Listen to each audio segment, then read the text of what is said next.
Դուք դրա համար չեկաք, չէ՞, իշխանության։ Դուք եկաք իշխանության շատ պարզ եւ շատ գեղեցիկ գաղափարներով։ Սիրո եւ համերաշխության հեղափոխություն եք ասում։ Դուք քննադատում եք բոլոր այն նախկին իշխանություններին, որոնք անում էին վատ բաներ։ Եվ ճիշտ եք անում, որ քննադատում եք։ Հիմա, բայց դուք եկաք ինչ եղավ։ Դուք եկաք նրանց ամենավատ բաները դարձրիք ձերը։ Հիմա ինչ է ստացվում։ Դուք գերազանցեցիք բոլոր առումներով նրանց։ Նրանց ժամանակը տենց չէր ոնց որ հիմա է։ Այդ կապ չունի, որ ձեր կողմնակիցները ասում են նրանց վախտով սենց էր, նրանց վախտով մեր վախտ սենց չի։ Բա հələ մի հատ հարցրեք ոչ ձեր կողմնակիցներին։ Այդ նրանց ժամանակ էլ իրենց կողմնակիցները ասում էին, որ ամեն ինչ լավ է։ Բայց հələ հարցրեք նրանց, ովքեր իրական ղեկավարը, իրական իշխանությունը, սիրված իշխանությունը նա է, որ եւ ձեր կողմնակիցները եւ ձեր հակառակորդները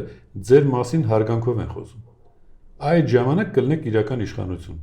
Եվ քաղաքական գործիչը, երբ որ բան է ասում, իր ասածին պիտի տերը լինի, եթե չի ստացվում, պիտի հեռանա։